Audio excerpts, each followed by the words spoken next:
We back, and the first order of business is to get Arsenal on the stove. We're cooking Arsenal. You ask me why? It's because of nonsense like this. The all-time Premier League 11 right-wing position is now Mo Salah.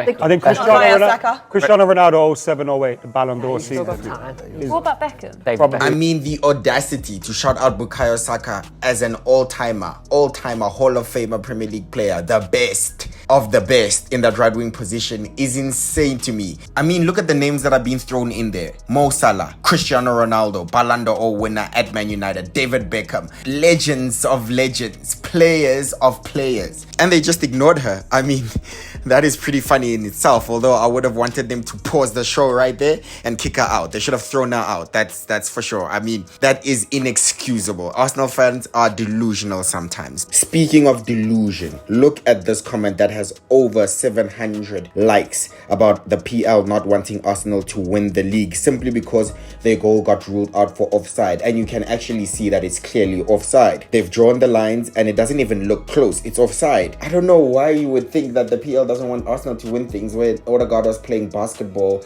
in a title race at Anfield last season and it wasn't given. So I hope you can see what I mean. But anyway, this is worth more of a conversation and I'll spend my time on it. Jamie Carragher said that Cole Palmer has been the best player and he doesn't know who has been better than him over the past few months or the last year and a half maybe. And someone is suggesting that maybe it's racism that Salah and Saka do not get the recognition that they deserve. Well, for me, Salah is clear. Salah is clear of all three players, but being clear of all three players, being the best out of all the 3 or 4 players that are being compared, does not necessarily mean that you're having better seasons than them. So this season, I think it's clear to say that Salah is easily the best player in the Premier League, but I'll put it down to the top 4. Salah, easily the best, but then I'd second Van Dijk, and then I'd follow that up with Cole Palmer and Bukayo Saka. I do believe that Cole Palmer has been slightly better than Bukayo Saka. Why? I don't think it's even maybe like a huge difference. Palmer does get his fair share of penalties while also Bukayo Saka gets a lot of his assists from corners, right? So he gets quite a few assists from corners and Palmer does slot those penalties away. So it depends on what you prefer. Cole Palmer has also not shown up in a lot of big games. It's just Spurs now really with maybe the 2 penalties. Someone could say it's penalties, but who is taking that Penenka penalty in the Premier League right now? It's a sexy penalty and it's definitely an amazing penalty and it's not just the penalty. But Saka's delivery as well for corners has been really good, but Saka has also shown up in the more bigger games. But I think it's just slightly better because I believe Cole Palmer is dragging this Chelsea team. He's leading, he's the main man, and this is a Chelsea team that's definitely not as good as Arsenal, or is not supposed to be as good as 2-year-in-a-row title contenders Arsenal. So I just believe Cole Palmer is doing more. Salah is not even a debate. We're not even gonna go there. Last season, Phil Foden was the best player. He dragged his team to a Premier League trophy. When City were behind, when City were drawing, he's the one that stepped up. He had the best season of his life in terms of goals, and both goals and assists and goal contributions as a whole. And he played everywhere. When City needed him on the right, he popped up on the right. When City needed him through the middle, when De Bruyne was injured, he was the one carrying the team. Right? So it's clear that Foden was the best player. He won the best player of the league. And it was pretty clear that even in the Ballon d'Or, he finished higher than all these players.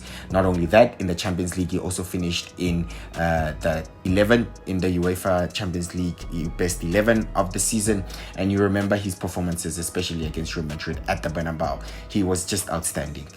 Cole Palmer, without him, Chelsea were getting relegated last season. He was the only spark at Chelsea, and he dragged this Chelsea team through the mud to at least get into the Conference League. Conference League is still Europe, so he tried. But I think Bukayo Saka, his season kind of faded. I don't think he was as good enough. Cole Palmer won Best Young Player.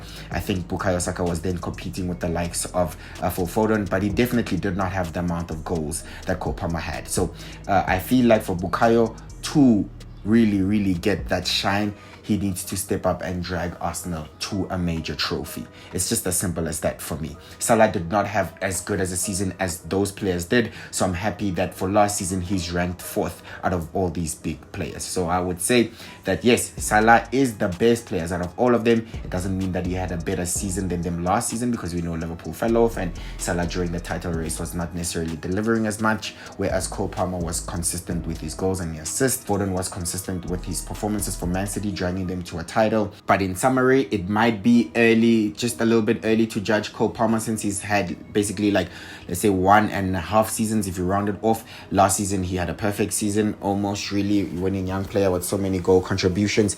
But I think let's not forget Bukayo Saka has also won best young player of the season, while Phil Foden has won 2. So I think for both players to get to Phil Foden's level, they need to deliver a major trophy, show up on the big stage, and also maybe be a little bit more consistent. Saka is the definition of consistency, to be honest, but I just don't think he ever reaches real high heights in a season for him to win these accolades or to deliver a trophy for Arsenal. That mentioned Cole Palmer last season also was the brightest spark in the England team, even though he had such little minutes, but he's the one that made impacts. Assist in the semi-final, goal in the final, such little minutes, but come on.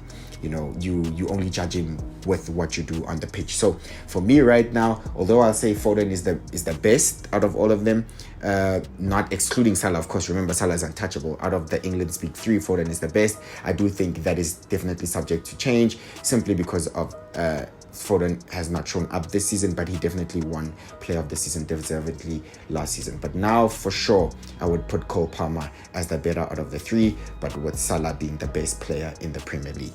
Just to wrap up my thoughts on Arsenal, I don't think the fans need to panic. The league is not over. The league and the title is not gone. It does not mean phase 1 Enzo and phase 1 Slot have automatically ran away with the league. Arsenal are 6 points behind Liverpool. Liverpool do not get too cocky, simply because they still have a game in hand to play. And although it's against Everton, who don't necessarily do well, Liverpool did lose the league at Everton last year. Liverpool lost the title at Goodison last year, where they lost 2-0. So it's not a guaranteed 3 points. It is still a Merseyside derby and anything can happen, and this is football, and there's probably going to be lots of twists and turns this season. So do I think the league is over? No. Do I think Liverpool win it easily? No.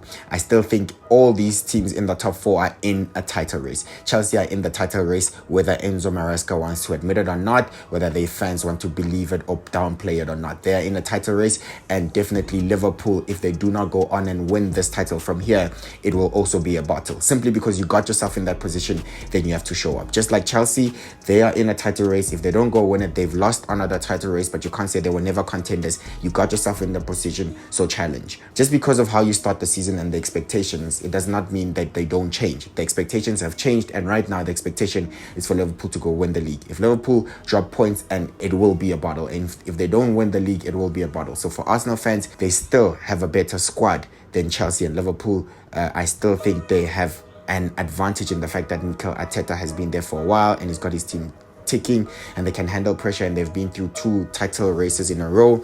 That is still an advantage that they can hold on to, maybe tweak some things here and there, challenge, create some more open play chances, and then just get your team rolling again. So for Arsenal fans, it's definitely not over.